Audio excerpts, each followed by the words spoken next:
Greetings, class, and welcome to Monday, April the 20th. Um, this Monday, I'm going over Chapter 13, the Foundational 15, and I'm in the module for Chapter 13 here, and I'll get to that in just a moment. But first, I'd like to do a few announcements. Number one, I'm offering extra credit for the completion of course evaluations. Now, the way I'm going to do this is the way I've done it in my Finance 101 courses in the past, where if we have a majority of the students completing those evaluations, and I think the cutoff that I've used in the past in finance is around 70%.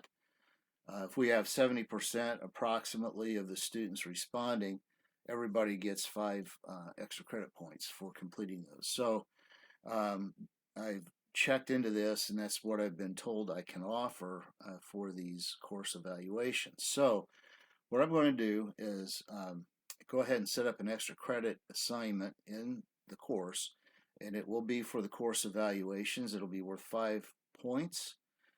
So make sure you get in and do those course evaluations before the course actually closes. I really appreciate you doing that.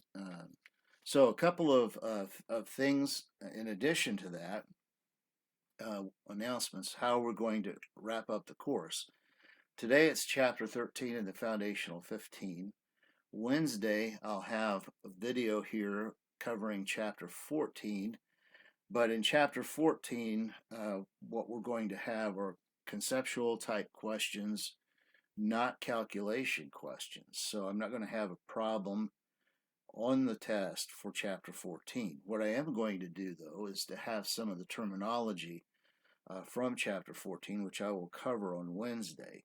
So watch the video on Wednesday. You'll have enough information that you'll need to actually complete the test or cover the material that's going to be on the test. Friday, I will go over multiple choice problems of the type that will be on the test. And what I would like to mention here is I've reviewed your points, your comments from the last discussion about the exam, and I appreciate those. And so a couple of things are going to happen. Number one, I am going to change things up a little bit so that you will not be getting questions of the type we haven't covered in class. What I guess I'm saying is that in some of the questions that appeared in the last exam, I think a couple of those, after I looked at those, I thought, okay, these were questions. We did cover the material, but not exactly like this. So what I guess I'm getting at is the multiple choice selections. There will still be a pool of questions, and I'm going through those. But those selections or those questions that are eligible for the test will be restricted to the types of questions that we've done in class. So what I'm getting at is if you go through the review on Friday for multiple choice, you should see problems of the type that will be on the test or questions of the type that will be on the test. They should be very familiar to you when you actually go into the exam. So that's number one. Number two, um, we will also review problems like we did the last time on Monday in live WebEx sessions. So if you want to ask questions about problems, you can come in on the WebEx and get in on those, and we will cover them in those sessions, how we work the types of problems that are going to be on the exam. So much like the last time, I covered problems that were like the problems on the exam. They were not exactly the same, but they were of the same type. I'm going to do the same thing again next Monday, the 27th. Then the final exam will be open for a period of 2 days or 48 hours, just like what I did the last time. And we'll use the Respondus browser again. For this exam, I have a couple of things I'm going to mention that you'll be able to use when it comes down to the exam. One is the note card that I normally give you. The other is the present value tables that are in this particular module right here, because you will need those to do some of the calculations from Chapter 13. So you will be able to use those. you'll be able to utilize your note card. But again, we're going to be using the Respondus browser for the test. So I hope that answers some things about how we're finishing up the course and what we're going to be doing. The other thing I wanted to mention is I'm going to be extending the time on the final exam substantially. Instead of an hour that we had the last time, I'm going to give you guys 2 hours to finish the final. I think that will allow you enough time to actually go over the questions and work with them, give them a little more time to them, and hopefully make you give you a little more give you enough time at least that you can actually get everything done. Nobody will be rushed for actually finishing the problems. So again, my goal is to prepare you for the final exam, to give you the information you need, to give you some problems on Friday or multiple choice questions on Friday of the type that will be on the exam, and then Monday problems of the type that will be on the exam, and then we will have the exam at the regularly well, let me just say this. Normally we would have a scheduled 2-hour time window where we would have the exam. Now the exam will be open during that scheduled time window, but it'll be open longer than that. It'll be open for a period of approximately 2 days. So I will give you the exact opening times for the exams depending on which section of the course you're in. So anyway, I hope this helps. And for today, I'm going to get started with the foundational 15 here. Now, like I said, on last week we had these problems in here. You can see the PowerPoint that I used last week. Present value tables that I referred to last week. We're going to access those again today. And then the foundational 15 document where the problem is, and then the worksheet that you will have to, if you want to practice with this, go through it, watch the video, whatever. But this will be very helpful, I think, also for the exam, because some of these questions are going to be typical of the kind of questions you could see. So I want to get started with this, and what I've done here is actually just copy over the problem off of this problem document here. I haven't copied over all of the prompts, but I have copied over the data. So we're going to look at this data here they give us. Cardinal Company is considering a 5-year project that would require a $2,975,000 investment in equipment with a useful life of 5 years and no salvage value. The company's discount rate is 14%. The project would provide net operating income in each of the 5 years as follows. And this is a income statement prepared, a contribution style income statement. We have a contribution margin here after taking out variable expenses and then fixed expenses and net operating income. The first question they ask us is which items will not affect cash flow from the income statement. Well, there's only one thing on the income statement that doesn't affect cash flow, and that's going to be the depreciation expense. Remember, depreciation expense is actually the cost of the asset we purchased to start this project, and then we're just depreciating that over the useful life of the asset. So it has no impact at all on cash.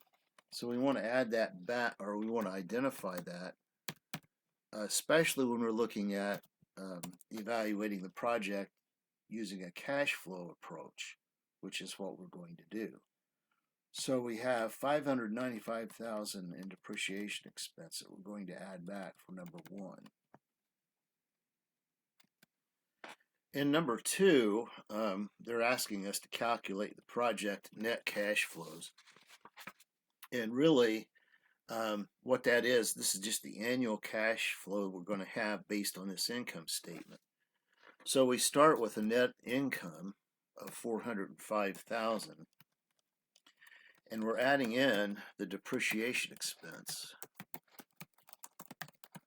of $595,000. So we wind up with $1 million in annual net cash inflow.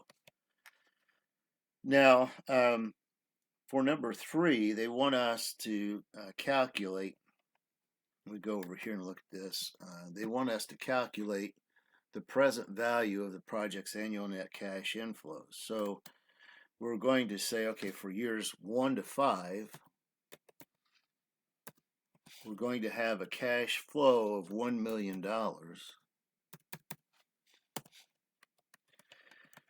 And the present value factor we need to find in the tables. Now, we know that the discount rate is 14%. They gave that to us in the problem here.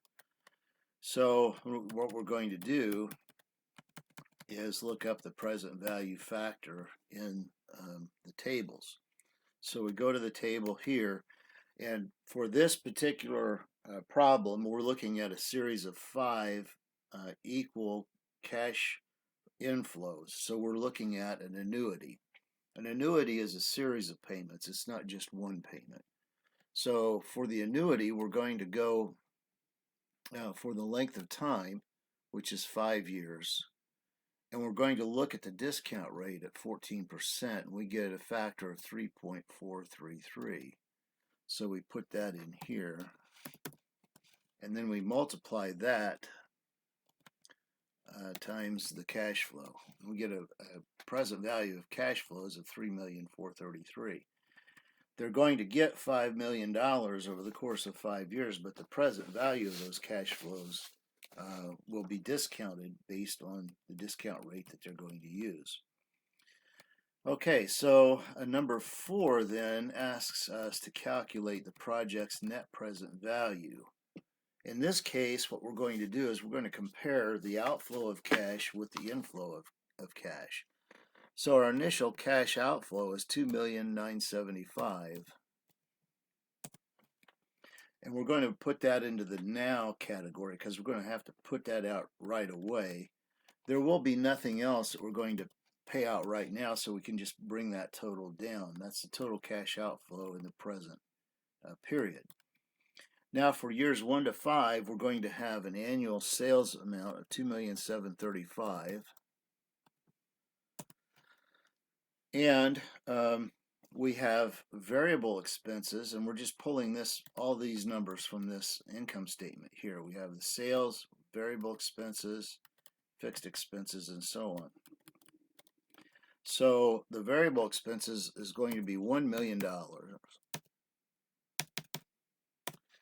And then the out-of-pocket costs are $735,000, and that's just from that income statement above.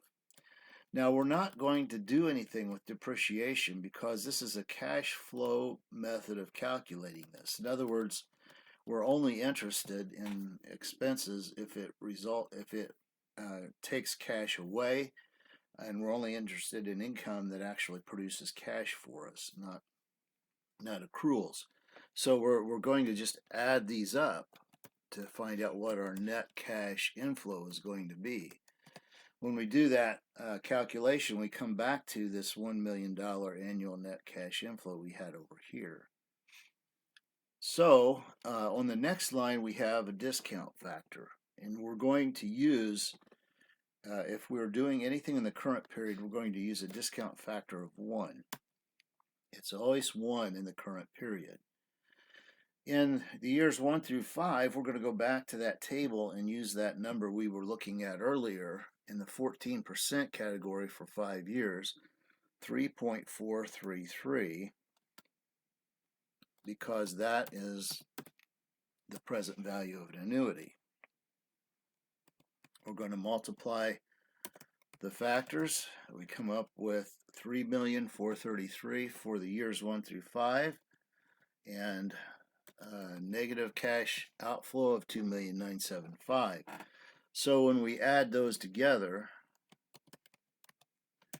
we wind up with a net present value that's positive $458,000.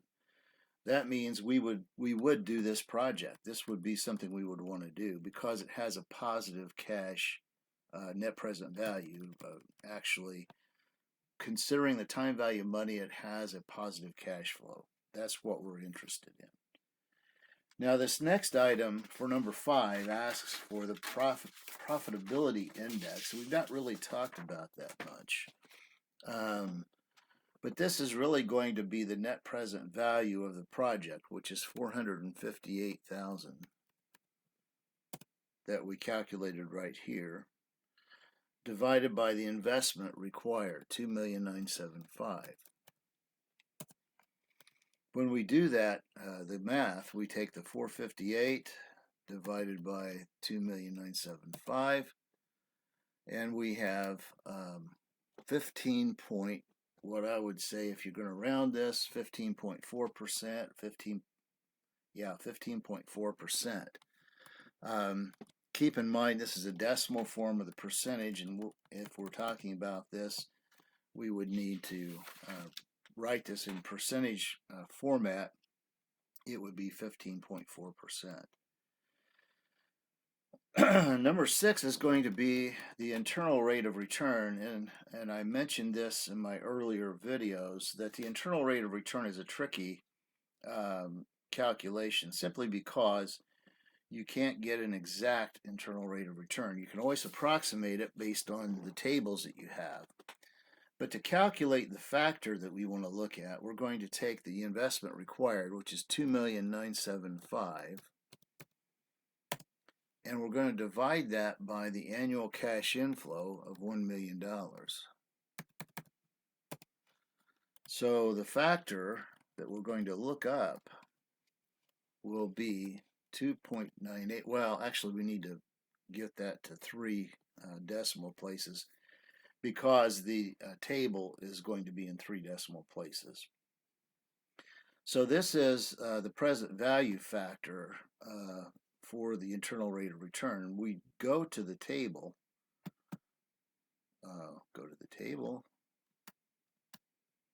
and we look at, we're not looking for a specific rate now, we're looking for the factor. We go to 5 years in this present value of an annuity, and we look for something that's close to what we just calculated, which is 2.975. What we find is at 20% we have 2.991. At 21% it's 2.926. So actually, when we do this is kind of an in between. It's closer to 20%, but not exactly. It's a little above 20%. A little above 20% and below 21%, but it's closer to 20%. So it's close enough to say, if you're answering a question like this, that it's 20%. So the answer here would be 20% would be close enough. And it's approximately, it's not exactly. So when we say this, we're not going to be exact. It's somewhere around 20%. It's closer to 20 than it is 21. That internal rate of return is just what the rate of return is required to make sure, well, anyway, that's the internal rate of return. And I'm not going to go too far into that. We're just really going to look at that on the surface. All right, what's the project's payback period? Now, normally what we would do is something like what we calculated over here, where we said we're looking for the internal rate of return. We take the investment divided by annual cash flow. That also tells us how long it takes to collect our initial investment in the project back.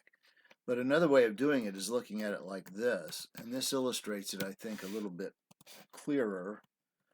We have an investment of $2,975,000, and we have cash inflow of $1 million. That cash inflow is going to be the same for all 5 years. So a way of illustrating what the payback period is we can just take this initial investment and subtract out the cash inflow. And then we have this unrecovered investment, which we can take that minus the next year's cash inflow. and we get 975,000. Now, if we look at this, we know that this 975 is less than the 1 million, so the cash will be completely recovered, or the investment will be completely recovered by the end of year 3. And that is consistent with what our calculation would be, because if we divide 2,975,000 by 1 million, we get 2.975, just like we did for the internal rate of return. But that means something different here. What this means here is that it's going to take just slightly less than 3 years to recoup our investment. So it's going to take basically 3 years to recoup our investment, a little less, not quite, but that's what that means, okay? And that just illustrates it. Okay, for number 8, they're asking us, what is the project's simple rate of return for each of the 5 years? In this case, we're just really going to work with the net incremental income, which is what's in this income statement right here. We start with this 405,000. Now we're not going to add back the depreciation here, because a simple rate of return is a lot like a return on investment. We're just interested in the income compared to the actual investment in the project. So we have 405,000 here, and the investment in the project is 2,975,000. So what we have for a simple rate of return is 13.61. I would just say 13.6%. Again, rounding is not a big issue for me. If you get close on the exam, I'm not going to take a lot of points. I'm not going to take points off for rounding these things. If I can figure out how you calculated it, and it's the right calculation, you're going to be okay. But anyway, this simple rate of return is 13.61%, or 13.6. So really, at that's all you need to have. All right. So for number 9, we're going to look at a scenario. What happens if we have a slightly different expected discount rate? So for number 9, it says, what happens if the discount rate is 16% instead of 14%? Would you expect the project's net present value to be higher than, lower than, or the same as what your answer was in number 4? Well, I like Excel for this reason. I can go in here and illustrate this very clearly. What happens if we change this discount factor? So we go to the tables, and instead of looking at 14% for 5 years, we look at 16% for 5 years. Now, if we go 16%, and 5 years is this number right here at the bottom of this first set of numbers, 5 years, go over to 16%, we have 3.274 as the factor. So we come in here and we just change this to 3.274, and you can see immediately this drops our net present value substantially. We were at 458,000, and after putting in this rate for, or the discount factor, present value factor for a discount rate of 16%, we dropped down to 299. It's always going to work that way. The higher rates of interest will give you, over time, a greater level of discount. So that makes sense, I think, if you're thinking about that. So in this case, it's going to be lower. The project's net present value will be lower than what we computed in number 4.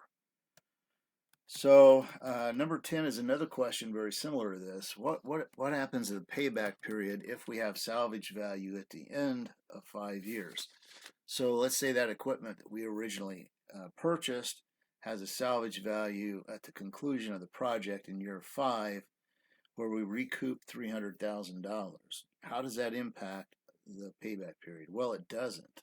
It doesn't at all, because we've recovered the payback period in the 3rd year of operations. The fact that it gives us $300,000 back at the end of the period is nice, but it doesn't really impact the payback period, it remains the same, simply because we're not basing on a payback period. We're not basing this on cash flow. We're basing it on how long does it take to recoup our initial investment. That's a different question. Okay, for number 11, we have the same question as we did in number 10. What if the equipment had a salvage value of $300,000 at the end of 5 years? Would we expect the project's net present value to be higher than, lower than, or the same as your answer in requirement number 3? Well, if we go back to the net present value, actually it's number 4, the net present value right here, what we're going to do is we're going to insert another line after we calculate this present value for the annuity. We would have a second present value number, which would be for the $300,000 salvage value, and we would have a present value factor for that. It would be a lump sum at 5 years. It wouldn't be the same as an annuity, but we would have a present value factor for it. So actually what we would be doing is we'd be increasing the present value of positive cash flows, so that would increase the net present value. So the answer then in number 11 is that it would increase. It would be higher. We would increase the net present value of the project. For number 12, it's a similar question, and this time they're asking about the project's simple rate of return. What would this do to that? Well, because the rate of return takes out depreciation expense, what we would do is we would change the actual depreciation expense of the asset, because we would have the cost of the asset minus depreciation expense, or not depreciation, salvage value. All of that divided by useful life. So if we're subtracting from the cost of the asset the salvage value, this depreciation expense will decrease. So that's the formula we would use, and by decreasing the amount of depreciation expense, we will increase the income. And if we increase the income over here, we're going to increase the simple rate of return. So it's going to be higher than what we calculated in number 8. So you can calculate this out and see what I'm talking about, but I'm not going to do that right now here. But basically what you would have is a higher net income, which means you'd have a higher simple rate of return. Okay, so now we're going to go to number 13 in this problem, and it says here that we have a post audit. And what that means is we've gone back after the project's over, we've audited what actually happened, and calculated the numbers based on the actual results. And now we find out that everything was right except the rate that we calculated for variable expense, which now the variable expense ratio is 45% instead of what it was before. So we need to go back and recalculate this net present value. Well, we're going to start with the same investment in the project. That's not going to change. So it's a $2,975,000 amount. That's a negative cash outflow for the purchase of the equipment. We will have sales of $2,735,000. That does not change.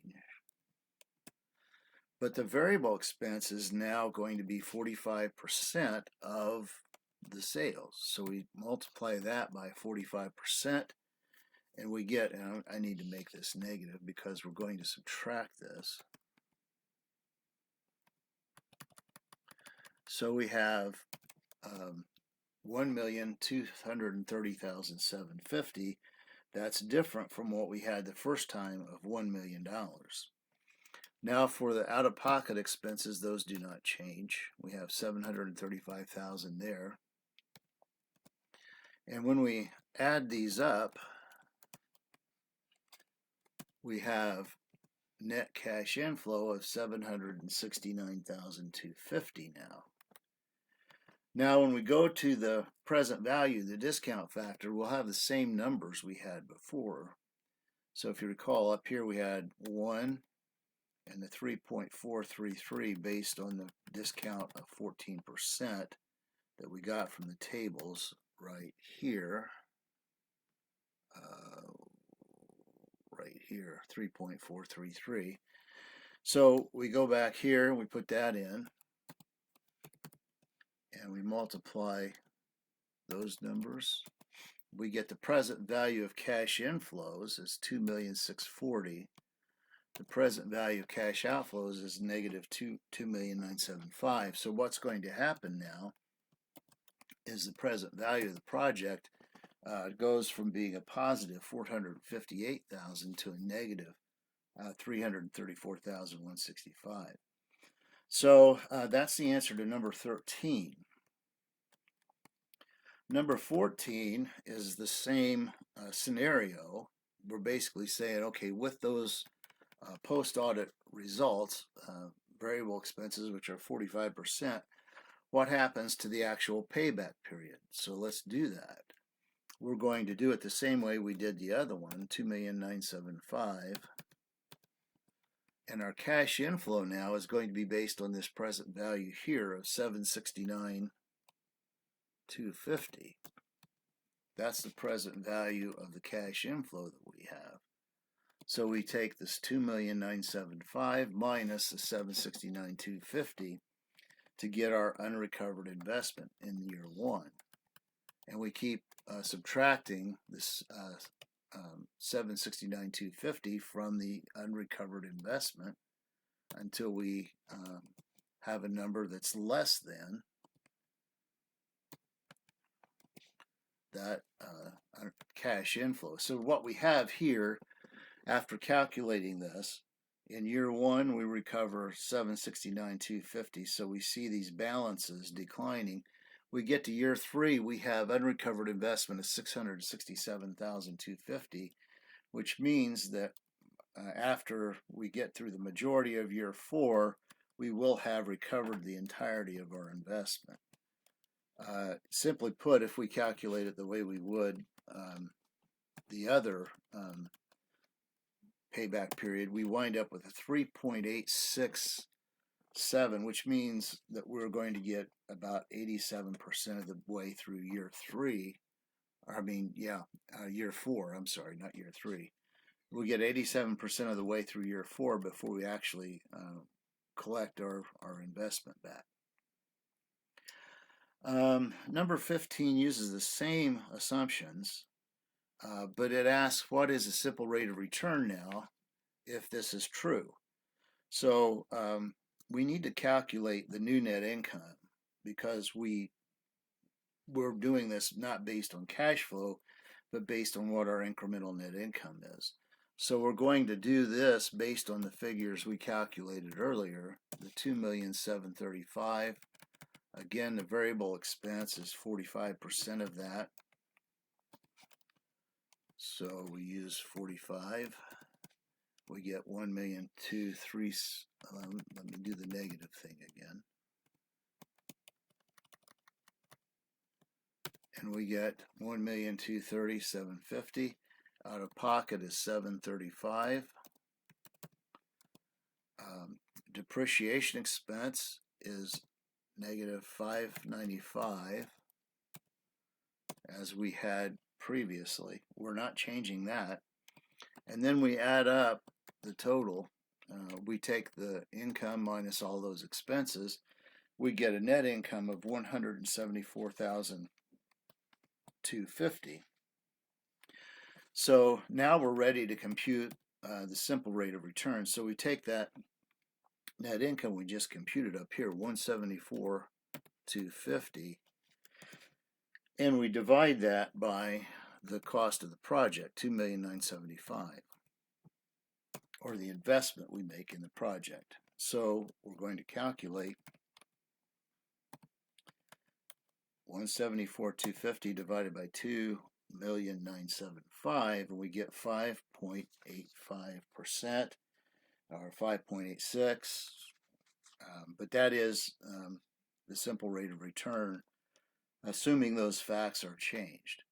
So this is the Foundational 15 from Chapter 13. Again, if you have any questions about anything else, just let me know. Get in touch with me by email. I will be posting more announcements and more videos later this week. Take care, stay safe, and stay healthy.